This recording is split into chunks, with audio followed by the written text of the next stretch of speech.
क्या दुनिया की किस्मत कुछ देशों के हाथ में ही रहनी चाहिए? प्रधानमंत्री मोदी जी ने कहा नहीं और यही जवाब है ब्रिक्स का भी। नमस्कार, मैं हूँ कैलाश और स्वागत है आपका कैलाश की कक्षा में और आज इस वीडियो में हम जानेंगे ब्रिक्स समिट के बारे में। क्या कहा भारत ने, बाकी देशों की क्या प्रतिक्रिया रही, खास तौर पे ट्रंप का क्या रिएक्शन रहा और जानेंगे ब्रिक्स क्या है, क्यों बना और लास्ट में हम देखने वाले हैं इससे रिलेटेड एमसीक्यूज़। तो चलिए शुरू करते हैं। तो देखिए, खबर क्या है? खबर ये है कि ब्रिक्स जो है कंडेम्स अटैक, जो अटैक हुआ था, उसकी निंदा की है ब्रिक्स ने। कौन सा अटैक की? उसके आगे देखते हैं और ट्रम्प इश्यूज़ वार्निंग, तो ट्रम्प ने भी वार्निंग दी है, उसके बारे में भी हम बात करने वाले हैं। BRICS backs India position on terror. आपको पता ही होगा कि भारत जो है, वो हमेशा से टेरर के अगेंस्ट रहा है और ब्रिक्स ने क्या किया है, बैक किया है इंडिया को उसके लिए। खबर क्या है? सबसे पहले बताऊँ कि ब्राज़ील के रियो डी जेनेरियो में 17वाँ समिट चल रहा है ब्रिक्स का। 17वें क्रम का समिट जो है, वो कहाँ पर चल रहा है? ब्राज़ील के रियो डी जेनेरियो में, जहाँ पर जो सदस्य देश थे, उन्होंने 31 पेज और 126 पॉइंट वाला एक जॉइंट घोषणा पत्र जारी किया है। क्या है वो जॉइंट घोषणा पत्र? हम उसको आगे देखेंगे। सबसे बड़ा हेडलाइन क्या रहा कि वो ये रहा कि जो पहलगाम में आतंकी हमले हुए थे, उसकी निंदा की है ब्रिक्स ने और ईरान पर जो इज़राइली अटैक किए गए, उसकी भी निंदा यहाँ पर की गई है। इससे पहले जो क्वाड कंट्रीज़ था, क्वाड कंट्रीज़ में कौन-कौन है? इंडिया, अमेरिका, जापान और ऑस्ट्रेलिया। ये 4 कंट्रीज़ हैं। जुलाई में 1 जुलाई को हुआ था जो मीटिंग जिसमें विदेश मंत्री शामिल थे, उसमें भी भारत में जो हुए थे पहलगाम अटैक, उसकी निंदा की गई थी। प्रधानमंत्री नरेंद्र मोदी जी ने इस समिट में कहा कि पहलगाम आतंकी हमला सिर्फ भारत ही नहीं, पूरी इंसानियत पर चोट है। आतंकवाद की निंदा हमारा सिद्धांत होना चाहिए, सुविधा नहीं। इसके साथ ही उन्होंने एक नई विश्व व्यवस्था की माँग उठाई। ये सारी बातें प्रधानमंत्री मोदी जी ने 17वें ब्रिक्स समिट में कहा है, जो कि रियो डी जेनेरो में चल रहा है। याद रखेंगे, करंट अफेयर्स का इम्पोर्टेंट क्वेश्चन हो जाएगा कि 17वाँ समिट, एक तो क्रम याद रखना है कि 17वाँ नंबर का और कहाँ पर हो रहा है, ब्राज़ील में भी कहाँ पर हो रहा है, रियो डी जेनेरियो में हो रहा है। ये वो तस्वीर है, आप देख सकते हैं यहाँ पर हमारे देश के प्रधानमंत्री मोदी जी बैठे हुए हैं और स ब्रिक्स समिट में उन्होंने हिस्सा लिया हुआ है। पीएम मोदी ने कहा जी ने क्या कहा है कि जो 20वीं सदी में बनाई गई जो वैश्विक संस्थाएँ थे, ग्लोबल इंस्टीट्यूट एक तरीके से जो देखोगे ऑर्गनाइज़ेशन, वो 21वीं सदी की चुनौतियों से निपटने में क्या है, नाकाम है। एआई के दौर में आर्टिफिशियल इंटेलिजेंस का टाइम है, जहाँ पे हर टेक्निक जो है, हर हफ्ते अपडेट हो रही है, हर वीक में अपडेट हो रहा है। लेकिन जो कुछ वैश्विक संस्थाएँ, एक वैश्विक संस्था है, वो 80 सालों में एक बार भी अपडेट नहीं होता है। 20 सदी के टाइपराइटर 21 सदी के सॉफ्टवेयर को नहीं चला सकते हैं, ये मोदी जी ने कहा जो कि बिल्कुल सही है। भारत की एक तरीके से सख्त आवाज़ है और पहलगाम हमले की निंदा की गई, ये सारी बातें हमने पिछले स्लाइड में देख चुके हैं। मोदी जी की जो भाषण की जो 6 बड़ी बातें रहीं, उन्होंने न्यू डेवलपमेंट बैंक को बात किया है, एक साझा साइंस और रिसर्च प्लेटफ़ॉर्म के प्रस्ताव पर बात किया है, भारत जल्द करेगा एआई इम्पैक्ट समिट की मेज़बानी, उस पे भी बात की गई है। संसाधनों को हथियार के रूप में इस्तेमाल ना हो, इस पर कहा गया है और डिजिटल करेंसी की जो विश्वसनीयता है, उसकी भी जाँच ज़रूरी है, ये सारी बातें उन्होंने की गई है। उसको अब हम आगे देखते हैं। ये जो एक एक और तस्वीर ब्रिक्स समिट का मोदी जी अलग से दिख रहे हैं। आतंकवाद पर भारत का स्पष्ट रुख है। पहलगाम हमला भारत की आत्मा और पहचान पर हमला है। आतंकवाद का कोई धर्म या जाति नहीं होता। दोहरे मापदंड को खत्म करना होगा और आतंक के समर्थकों और पीड़ितों को एक नज़र से नहीं देख सकते। ये सारी बातें की गई हैं। ये साउथ अफ्रीका के जो प्राइम मिनिस्टर है सिरिल रामाफोसा हैं और ये ब्राज़ील के हैं और हमारे इंडिया के पीएम मोदी जी हैं। अब ये सब रिएक्शन के बाद ट्रम्प का रिएक्शन आया। ट्रम्प ने क्या किया है? अमेरिकी राष्ट्रपति डोनाल्ड ट्रम्प ने इस ब्रिक्स से जुड़ने वाले जो इच्छा रखने वाले जो नए देश हैं, उन एक्स्ट्रा 10% का टैरिफ लगा दिया। टैरिफ क्या है? क्यों लगाया गया था? उसको लेकर के मैंने एक फुल वीडियो बनाया हुआ है, वो मेरे चैनल पे जाकर के देख सकते हैं। तो ट्रम्प ने धमकी दी है 10% एक्स्ट्रा टैरिफ लगाने की। इस बीच चाइना, ये चाइना के प्रधानमंत्री हैं, चाइना के पीएम और हमारे मोदी जी उनसे हाथ मिला रहे हैं। ली qiang नाम है इनका, ली qiang। तो चीन ने क्या कहा है उस पर नज़र डालते हैं। चीन ने ब्रिक्स देशों से ग्लोबल ऑर्डर सुधारने की एक अपील की है। जितने ब्रिक्स देश हैं उनसे कहा ग्लोबल ऑर्डर में कुछ सुधार लाना चाहिए। वैश्विक शासन, ग्लोबल ऑर्डर मतलब वैश्विक शासन। चीन के प्रधानमंत्री ली qiang ने क्या किया, समिट के दौरान कहा कि ब्रिक्स देशों को एक बेहतर दुनिया के निर्माण के लिए वैश्विक शासन में सुधार की दिशा में एक अग्रणी भूमिका निभानी होगी। किसको निभानी होगी? हम ब्रिक्स को निभानी होगी, ये वो कह रहे हैं। उन्होंने कहा कि चीन बाकी ब्रिक्स देशों के साथ मिलकर एक न्यायपूर्ण, एक बराबरी वाला, एक इफेक्टिव और एक व्यवस्थित वैश्विक शासन स्थापित करने के लिए प्रतिबद्ध होना चाहिए। अब जो जॉइंट घोषणा पत्र हुआ, उसपे क्या मेन बातें थी, उस पर बात करें, तो सबसे पहला और इम्पोर्टेंट चीज़ सबसे इम्पोर्टेंट चीज़ क्या हुआ कि एक नया सदस्य देश बना है, कौन? ब्रिक्स में इंडोनेशिया जो है, इम्पोर्टेंट याद रख लीजिए। इंडोनेशिया वो देश बन गया है पूर्ण रूप से, कंप्लीटली जो है वो ब्रिक्स का देश बन चुका है। इसके अलावा Belarus, Bolivia, Kazakhstan, Cuba, Nigeria, Malaysia, Thailand, Vietnam, Uganda, Uzbekistan जो है, वो ब्रिक्स भागीदार के देश के रूप में शामिल किए गए हैं। ठीक? पूर्ण रूप से सदस्य ये देश नहीं है, लेकिन इंडोनेशिया वो देश है जो पूर्ण रूप से बन चुका है। आपको अब मैं आगे बताऊँगा ब्रिक्स क्या था, ब्रिक्स में कितने देश थे शुरू में, फिर कैसे-कैसे बने, उसपे भी हम बात करेंगे। तो ब्रिक्स जो है वो अगला देश बन चुका है और वो दिन दूर नहीं है जब ये सारे देश भी और हो सकता है और भी देश जो होंगे वो ब्रिक्स के साथ जुड़ना शुरू करेंगे। संयुक्त राष्ट्र में भारत और ब्राज़ील की भूमिका, देखिए चीन और रूस ये दोनों देशों ने जो यूएनएससी है, सॉरी जो यूनाइटेड नेशन है, उस पर जो यूएनएससी जो एक अंग है, उसमें भारत और ब्राज़ील की बड़ी भूमिका का समर्थन किया है। किसने समर्थन किया है? चाइना और रशिया ने। आपको पता होगा क्लाइमेट चेंज को लेकर के हर साल एक कॉन्फ्रेंस ऑफ पार्टीज़ होती है, सीओपी जिसको कहते हैं। तो वो 30वां सीओपी होगा इस बार। इस सफलता के लिए प्रतिबद्धता जताई है ब्रिक्स देशों ने। यूएनएफसीसीसी और पेरिस समझौते को लागू करने में मदद करेगा ये और साथ ही 2028 में जो कॉप 33 होगा, मेज़बानी का उम्मीदवारों का स्वागत किया है। मतलब भारत जो है वो 2028 का जो कॉप का जो समिट होगा, उसके लिए भारत जो है वो इंटरेस्ट दिखा रहा है, जिसका ब्रिक्स ने क्या किया है, स्वागत किया है। इन्हें कहा है ठीक है, हम साथ देना चाहते हैं। वो भी मतलब चाह रहे हैं ब्राज़ील ब्रिक्स कंट्रीज़ भी चाह रहे हैं कि ये हो तो हो सकता है 2028 में कॉप जो है वो मीटिंग जो है वो इंडिया में हो। 2025 की जो अध्यक्षता की सराहना की जा रही है, कौन कर रहा है इस बार अध्यक्षता? ब्राज़ील कर रहा है और भारत को 2026 में ब्रिक्स अध्यक्षता करने को मिलेगा 18वें क्रम का। 17वां ब्राज़ील में है और 26 का जो अगले साल होगा, वो हमारे इंडिया में होगा। इसका समर्थन किया गया है। अवैध प्रतिबंधों की निंदा की है, ब्रिक्स देशों ने उन एक तरफ़ा प्रतिबंधों की निंदा की है, जो अंतर्राष्ट्रीय कानून और संयुक्त राष्ट्र चार्टर के खिलाफ है। जो एक तरफ़ा जो कानून है, उसको उसकी निंदा ब्रिक्स कंट्रीज़ ने की है। ग्लोबल ट्रेड की बात करें तो एक तरफ़ा टैरिफ लगाने के फैसले पर चिंता जताई है, जो खास तौर पे अमेरिका कर रहा है। डब्ल्यूटीओ व्यापार जो विश्व व्यापार संगठन नियमों के खिलाफ है। पारदर्शी, समावेदी जो ट्रेड सिस्टम का समर्थन किया गया, जिसमें विकासशील देशों से अपना बिना भेदभाव का व्यवहार शामिल है। ये ग्लोबल ट्रेड के बारे में भी इस पे बात की गई। साथ ही साथ बात किया गया आतंकवाद के खिलाफ एकजुटता दिखाने के लिए। बिग कैट अलायंस, भारत की जो इंटरनेशनल बिग कैट अलायंस है, बिग कैट अलायंस का मतलब ये जो बड़ी बिल्लियाँ होती हैं, जैसे शेर है, बाघ है, उनके कंज़र्वेशन के लिए भारत ने एक अलायंस बनाया है, जिसका नाम है इंटरनेशनल बिग कैट अलायंस। उसके संरक्षण के सहयोग करना है, तो उसके लिए भी ब्रिक्स कंट्री ने एक तरीके से क्या किया है, स्वागत किया है। इन्हें कहा है कि बहुत अच्छा काम हो रहा है। हो सकता है आने वाले समय में वो जो ब्रिक्स कंट्री इसमें कुछ ना कुछ कंट्रीब्यूशन ज़रूर दे।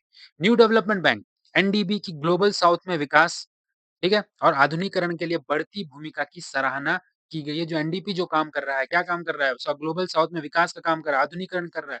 उसकी जो भूमिका जो जिस तरीके से जो कंट्रीब्यूशन है एनडीपी का, उसको भी सराहा गया है। बैंक की जो लोकल करेंसी फाइनेंसिंग है, इनोवेशन है, सस्टेनेबल डेवलपमेंट है, उस प्रोजेक्ट का समर्थन बढ़ाने की बात भी की गई है। अब सवाल आता है ये ब्रिक्स क्या है? ये ब्रिक्स। सब तरफ तो बात यही चल रहा है ना ब्रिक्स क्या है? इतने देर से हम बात कर रहे थे ब्रिक्स समिट के बारे में, मोदी जी ने क्या कहा और क्या ट्रम्प ने करा है। तो अब बात आती है कि ब्रिक्स है क्या चीज़?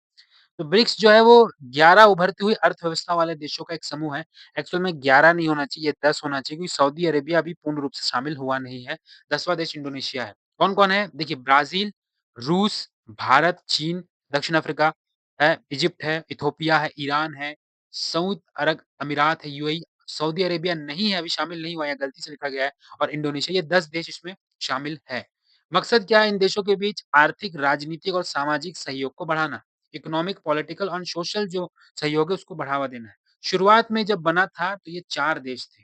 कौन-कौन? देखिए बी से ब्राज़ील, ठीक है? आर से रशिया, ए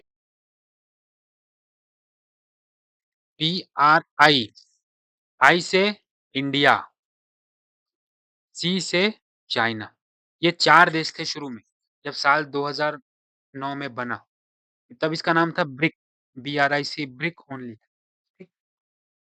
उसके बाद साल 2010 में साउथ अफ्रीका जब जुड़ जाता है तो इसका नाम हो जाता है ब्रिक्स और अभी जब और देश जुड़ रहे हैं तो ब्रिक्स प्लस हो गया।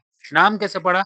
2001 में एक अर्थशास्त्री थे जिनका नाम था जिम ओ'नेल, इम्पोर्टेंट नाम है याद रख लेना जिम ओ'नेल, इन्होंने ये नाम दिया था। उन्होंने तब कहा था कि ब्राज़ील, रशिया, भारत और चीन आने वाले दशकों में वैश्विक अर्थव्यवस्था को आगे बढ़ाएँगे और उनका मानना सही भी था। देखिए आज बहुत आगे बढ़ रहा है ये सब देश। बाद में ये देश एक साथ आए और इन्हें अपना नाम को बनाया है ब्रिक्स। साल 2009 इसकी स्थापना हुई। मैंने बताया कि ब्राज़ील, रूस, भारत और चाइना ये क्या थे? संस्थापक देश थे। साल 2010 वो समय था जब साउथ अफ्रीका शामिल हुआ, तब क्या बन गया? ब्रिक्स एस जुड़ गया। 2024 में इजिप्ट, इथियोपिया, ईरान और यूएई शामिल हुए थे। ठीक 4 देश, ठीक इजिप्ट, मिस्र को इजिप्ट कहते हैं इंग्लिश में, इथियोपिया, ईरान और यूएई। और 2025 में जो है सऊदी अरेबिया नहीं है, इंडोनेशिया इसमें शामिल हुआ है। इंडोनेशिया इस पे शामिल हुआ है, ठीक है? तो अब ये हो चुका है 10 देश हो चुके हैं इसमें शामिल। न्योता सऊदी अरेबिया को भेजा गया था लेकिन सऊदी अरेबिया अब इसमें शामिल नहीं हुआ है। आगे बढ़ते हैं कि आखिर ये ब्रिक्स बनाने की ज़रूरत क्यों है? और आगे का सफ़र क्या है? उस पे बात करें, तो देखिए आपको पता है यूएसएसआर का जब पतन हुआ, तो जो साल 2000 का जो शुरुआती साल था, वो दुनिया की अर्थव्यवस्था पर पश्चिमी देशों का दबदबा था। जो वेस्टर्न कंट्रीज़ हैं, उनका एक प्रेशर था अर्थव्यवस्था पर, ग्लोबल अर्थव्यवस्था पर। अमेरिका का डॉलर और अंतर्राष्ट्रीय संस्था जैसे आईएमएफ, इंटरनेशनल मॉनेटरी फंड, यही फैसला कर रही थी। इस अमेरिकी दबदबे को कम करने के लिए रशिया, इंडिया, चाइना और ब्राज़ील ब्रिक के तौर पर साथ आए और बाद में ये ब्रिक्स बन गया। इन देशों का मकसद क्या था? ग्लोबल साउथ यानी विकासशील और गरीब देशों की आवाज़ को मजबूती देना था। ये इनका उद्देश्य था। साल 2008-9 में जब पश्चिमी देश आर्थिक संकट से गुजर रहे थे, तब ब्रिक्स देशों की अर्थव्यवस्था तेजी से बढ़ रही थी। मतलब सोचिए जब पश्चिमी देश की जब ये वो समय काल था, जब पश्चिमी देशों को जब क्राइसिस झेलना पड़ा था, इकोनॉमिक क्राइसिस झेलना पड़ा था, तब ये जो ब्रिक्स कंट्रीज़ थे, तब इनकी अर्थव्यवस्था तेजी से बढ़ रही थी। आर्थिक संकट से पहले पश्चिमी देश दुनिया की 60 से 80% अर्थव्यवस्था को कंट्रोल करते थे। लेकिन जब मंदी आई, तब ब्रिक देशों की जो इकोनॉमिक ग्रोथ से पता चला कि इनमें तेजी से बढ़ने और पश्चिमी देशों को टक्कर देने की एक क्षमता है। तब साल 2000 इम्पोर्टेंट चीज़, ठीक है? साल 2009 में रूस के येकातेरिनबर्ग में हुई बैठक में ब्रिक देशों ने मल्टीपोलर वर्ल्ड यानी ध्रुवीय, बहुध्रुवी दुनिया की कल्पना की और यही वो साल था जब ब्रिक्स बना और यहीं पर पहला बैठक हुआ है, रूस के येकातेरिनबर्ग में, ठीक है? नाम याद रख लेना, इम्पोर्टेंट है। पहला ब्रिक्स समिट कहाँ पर हुआ? रूस में हुआ, लेकिन रूस में कहाँ पर? उसको भी जानना बहुत ज़रूरी है। जहाँ पश्चिमी देशों की आर्थिक पकड़ कमज़ोर हो और सभी देशों को बराबरी का हक मिले। पश्चिमी जो देश थे, जो वेस्टर्न कंट्री थी, वही अपना हक जमाती थी, वो सब तो बाकी सब कमज़ोर हो जा रहे थे। तो वहाँ पे सबको बराबरी का हक मिले, ये मीटिंग में हुआ, उसके बाद से ही ब्रिक्स बनना शुरू हुआ और साल 2014 में ब्रिक्स ने क्या किया, एक बड़ा कदम उठाते हुए एनडीबी बनाया, नेशनल डेवलपमेंट बैंक बनाया, जो कि इंफ्रास्ट्रक्चर के लिए फंड देता है। इसके साथ-साथ एक रिज़र्व फंड भी बनाया गया ताकि आर्थिक संकट के समय इन देशों को अमेरिकी डॉलर पर डिपेंडेंसी रहने की ज़रूरत ना पड़े। तो ये बहुत बड़ा रोल जिसमें मीटिंग में जो जॉइंट मीटिंग में मैंने बताया ना कि एक मीटिंग हुआ जिसपे देखिए न्यू डेवलपमेंट बैंक की जो सराहना की गई है, ये वही चीज़ है। सराहना किया गया क्योंकि काम ही उसने ऐसा किया है। अब देखिए बात कर रहा था मैं कि जो ब्रिक्स कंट्रीज़ हैं, वो देश की दुनिया की आधी आबादी का हिस्सा है। आधा आबादी ब्रिक्स ही सँभाल रहा है पॉपुलेशन का। 1.46 अरब भारत का और चीन का 1.41 वैसे ऑफ़िशियली अनाउंसमेंट नहीं हुआ है, लेकिन हम लोग चीन को पछाड़ चुके हैं। ठीक है? 17.8% आबादी पूरे वर्ल्ड की इंडिया में है और 17.2 जो आबादी है, वो कहाँ पर है? चाइना में, तो 35% तो हम 2 देश ही हो गए। इसके अलावा 28 करोड़ इंडोनेशिया के 3.47 ब्राज़ील का 21 करोड़ है और 14 करोड़ आपका देख सकते हैं रशिया का है, उसी तरह Ethiopia, Egypt, Iran, south Africa सबका है, तो लगभग 50 नहीं हो रहा है, लेकिन लगभग आधी हिस्सा जो है, वो आबादी ब्रिक्स की है। साथ ही अगर देखोगे तो 31% जो ज़मीन का हिस्सा है, वो भी भारत का है। देखिए रशिया, ठीक है? चाइना और इंडिया ये इतना बड़ा हिस्सा। उसके बाद इंडोनेशिया, ठीक है? फिर ये सब सारे देश, ये ब्राज़ील अब वैसे सऊदी अरेबिया ये लगाया जा रहा है कि सऊदी अरेबिया भी शामिल हो जाएगा। फिलहाल अभी देखे जाए, अभी तक का जो मैं गूगल में मैं चेक कर पाया वो 10 ही देश हैं और सऊदी अरेबिया भी पूर्ण रूप से सदस्य नहीं बना है। लेकिन ये जो दैनिक भास्कर का जो रिपोर्ट है इसमें इसने सऊदी अरेबिया को ले लिया है कि 2025 में शामिल कर लिया है सऊदी अरेबिया को। लेकिन मैं गूगल कर पाया मुझे नहीं मिला। मुझे अब तक नहीं दिख रहा। मुझे अब तक सिर्फ़ 10 देश दिख रहे हैं। 10वाँ देश जो है वो इंडोनेशिया बना है, इंडोनेशिया। अगर इससे रिलेटेड कुछ गलतियाँ होती हैं, अपडेट होता है तो मैं तुरंत उस पर एक नया वीडियो बना लूँगा। अब देखिए ब्राज़ील में ब्रिक्स समिट हो रहा है, ख़ास क्यों है, इम्पोर्टेंट क्यों है? तो ब्राज़ील के रियो डी जेनेरो में ब्रिक्स समिट का आयोजन ग्लोबल ऑर्डर के लिए ग्लोबल साउथ का सहयोग, ये थीम है। इम्पोर्टेंट एक बार फिर से, ठीक है? ग्लोबल ऑर्डर के लिए ग्लोबल साउथ का सहयोग, ये थीम पर किया जा रहा है। इस बैठक में पहली बार 10 सदस्य देश शामिल हुए हैं। 9 पार्टनर कंट्रीज़ ने भी शामिल लिया, 9 पार्टनर कंट्रीज़ कौन-कौन थी? वियतनाम, मलेशिया और सारी चीज़ें मैंने बता दिया। ब्राज़ील के राष्ट्रपति लुला डी सिल्वा ब्रिक्स देशों को पश्चिमी देशों के विरोधी के बजाय समावेशी संगठन के तौर पर पेश करने की कोशिश कर रहे हैं। वही चूँकि ब्राज़ील के राष्ट्रपति लुला डी सिल्वा जो हमने सबसे पहले देखा था, कौन है लुला डी सिल्वा? ये हैं लुला डी सिल्वा, ठीक है? ब्राज़ील के राष्ट्रपति हैं। ये सिरिल रामाफोसा साउथ अफ्रीका का और ये मोदी जी हमारे देश के प्रधानमंत्री हैं। तो जो लुला डी सिल्वा है, उन्होंने पश्चिमी देश का विरोध करने की बजाय क्या कहा कि सब मिल कर के काम करना चाहिए, ताकि सभी का विकास हो सके। खाद्य सुरक्षा की भी बात उन्होंने की और क्लाइमेट जस्टिस के मुद्दे पर भी उन्होंने बात करना चाहा है। आगे बढ़ें, तो पश्चिमी देशों के लिए ब्रिक्स क्यों चुनौती है? क्या कारण है? क्यों ऐसे चुनौती लग रहा है? तो देखिए, स्विफ्ट पेमेंट जो सिस्टम है, ये दूसरे देशों में चलता है स्विफ्ट पेमेंट सिस्टम। उसी की तर्ज पर जो ब्रिक्स है, वो एक अपना पेमेंट सिस्टम बनाना चाहता है। इस पे चर्चा हो रही है, लेकिन अभी तक सहमति नहीं बन पाई और कोई ठोस कदम अभी तक फिलहाल नहीं उठा पाए, लेकिन आने वाले समय हो सकता है कि ऐसा कुछ पेमेंट सिस्टम ब्रिक्स का भी आपको देखने को मिले। तो 2023 में जब ब्राज़ील के राष्ट्रपति थे लुला डी सिल्वा ने एक समिट के दौरान कहा था कि ब्रिक्स संगठन के देशों को व्यापार के लिए एक नई करेंसी बनाने की ज़रूरत है। उन्होंने ये भी सवाल उठाया था, क्यों हम डॉलर में ट्रेड कर रहे हैं? इसलिए नई सम इस वजह से थोड़ा-सा पश्चिमी देशों को एक चुनौती क्यों है, इस पर हम लोग बात कर रहे हैं।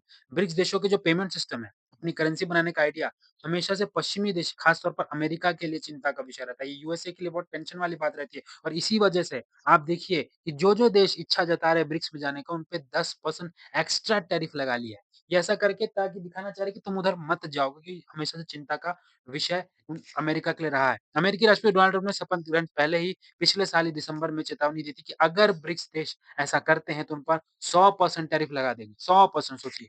ट्रंप ने इसे अमेरिकी डॉलर को कमज़ोर करने की साजिश बताया। उनके हिसाब से लगता है कि जो अमेरिका का डॉलर है, ये कमज़ोर होकर ये साजिश पूर्ण तरीके से ब्रिक्स कंट्रीज़ करना चाह रही हैं। लेकिन आपको मैं बता दूँ, इस बीच भारत ने अपना रुख साफ कर चुके हैं। जब 2024 में कतर की जो कैपिटल है दोहा है, वहाँ पे एक फोरम में बोलते हुए जो जयशंकर जी हैं, जो कि हमारे क्या हैं? फॉरेन मिनिस्टर हैं। उन्होंने कहा था कि अमेरिकी डॉलर को कमज़ोर करने में भारत की कोई रुचि नहीं है। ठीक है? ये भारत ने रुख साफ कर दिया था। देखते हैं आने वाले समय आगे और क्या-क्या चीज़ें होती हैं, कौन-कौन से देश बनते हैं और क्या होता है। अब हम लोग सीधा चलते हैं कुछ जो एमसीक्यूज़ है इससे रिलेटेड उस पे नज़र रखेंगे। सबसे पहले ब्रिक्स में कुल कितने सदस्य देश हैं 2025 तक? तो वो हैं 10। 10 सदस्य देश हैं। इंडोनेशिया 10वाँ देश है और सऊदी अभी फ़िलहाल तो मुझे नहीं मिल पाया। अगर किसी को मिलता है, मैं गलत हूँ, तो प्लीज़ कमेंट में मुझे बताना और उसका लिंक भी देना कहाँ पर है, क्योंकि मुझे तो नहीं मिला। ये दैनिक भास्कर की जो रिपोर्ट थी, आप दैनिक भास्कर की खबर देखेंगे ना, तो उसमें बस दिखा है कि सऊदी अरेबिया जो है ऑफ़िशियल, मैंने विकिपीडिया पे भी सर्च किया, तो विकिपीडिया में भी सऊदी अरेबिया नहीं दिख रहा है, सिर्फ़ 10 देश दिख रहे हैं। अगर फिर भी मुझे लगता है कि मैं गलत हूँ, तो मुझे बताइएगा, कमेंट करके ज़रूर बताना। अगला सवाल देखते हैं कि ब्रिक्स का गठन किस वर्ष हुआ था? ब्रिक्स का गठन हुआ था साल 2009 में। ये ऑप्शन 9 होना 6 हो गया है, 9 होना चाहिए। कहाँ पर हुआ था? तो जो पहली मीटिंग हुई थी रशिया में हुई थी, ठीक है? साल 2009 में और 2010 में साउथ अफ्रीका बनता है, जिससे क्या बन जाता है? ब्रिक्स बन जाता है। पहले ये सिर्फ़ ब्रिक था।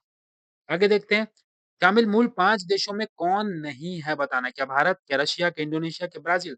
राइट आंसर हो जाएगा इंडोनेशिया। ये सारे देश शामिल हैं। बी से ब्राज़ील, आर से रशिया, आई से इंडिया, सी से चाइना और एस से साउथ अफ्रीका। तो इंडोनेशिया इसका राइट आंसर हो जाएगा। इसका मुख्य उद्देश्य क्या है ब्रिक्स का? सैन्य संगठन बनाना? नहीं।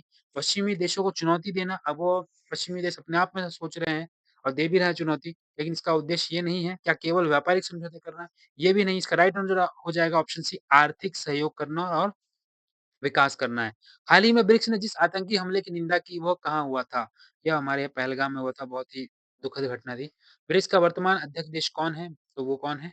ब्राज़ील है, क्योंकि वहीं पर हो रहा है रियो डी जेनेरियो में मीटिंग हो रही है। ब्रिक्स द्वारा स्थापित बैंक का नाम क्या है? क्या ब्रिक्स रिवर्स बैंक है? नहीं। ग्लोबल डेवलपमेंट बैंक है? नहीं। साउथ साउथ बैंक है? नहीं। इसका राइट आंसर हो जाएगा न्यू डेवलपमेंट बैंक, एनडीबी, जो कब बना? 2014 में बना था। इसकी सराहना भी की गई अभी मीटिंग में। 2024 की इस ब्रिक्स समिट कहाँ आयोजित हुई है? कहाँ आयोजित हुई है? ब्राज़ील की रियो डी जेनेरियो में। Option B is the right answer. BRICS का हिस्सा बनने वाला सबसे नया देश कौन-सा है? कौन-सा नया देश? क्या इजिप्ट है, मिस्र है, इथियोपिया, यूएई सभी है। ये सभी देश जो हैं, वो नए बने हैं, तो राइट आंसर हो जाएगा डी। हाल ही में किसने कहा कि यदि ब्रिक्स में नए देश जुड़ते हैं, तो उन पर अतिरिक्त टैक्स लगा दूँगा? क्या रशिया के प्राइम मिनिस्टर थे? क्या मोदी जी ने कहा? क्या शी जिनपिंग ने कहा? चाइना के? नहीं, ये तो कहा अमेरिका के राष्ट्रपति डोनाल्ड ट्रम्प में। राइट आंसर हो जाएगा ऑप्शन डी। ब्रिक्स के बारे में बी का मतलब क्या? बार-बार बता चुका हूँ, रट जाना चाहिए। बी मतलब हो जाता है ब्राज़ील, आर का मतलब रशिया, आई का मतलब इंडिया, सी का मतलब चाइना और एस का मतलब साउथ अफ्रीका। आगे देखते हैं, ब्रिक्स में शामिल कौन-सा देश एशिया महाद्वीप से नहीं है? तो भारत तो एशिया में है, चाइना एशिया में है, रशिया एशिया में है, ब्राज़ील कहाँ पर है? साउथ अमेरिका में। तो इसका राइट आंसर क्या हो जाएगा? ब्राज़ील, राइट आंसर हो जाएगा। चलिए इस क्वेश्चन का आंसर आप लोग कमेंट में करके बताना कि ब्रिक्स की पहली समिट कहाँ पर हुआ था? फर्स्ट समिट कहाँ पर हुआ था? 2009 में, चलो मैं बताता हूँ 2009 में, ठीक है? ईयर बता रहा हूँ। आंसर आप मुझे करिए कहाँ कहाँ पर हुआ था? मॉस्को रूस में हुआ था, ऑप्शन बी बीजिंग चाइना में हुआ था, ब्राज़ीलिया ब्राज़ील में हुआ था या येकातेरिनबर्ग रशिया में हुआ था? इसका मुझे कमेंट करके इसके बारे में आंसर मुझे करना। और अगर आपने इस पूरे वीडियो को देखा होगा तो इसका आंसर यूँ आप चुटकियों में बता देंगे। तो इस वीडियो में इतना था। वीडियो अच्छा लगा हो तो लाइक कर लेना, चैनल पर नए हो तो सब्सक्राइब कर लेना और वीडियो को अपने दोस्तों तक भी शेयर कर लेना। Thank you so much.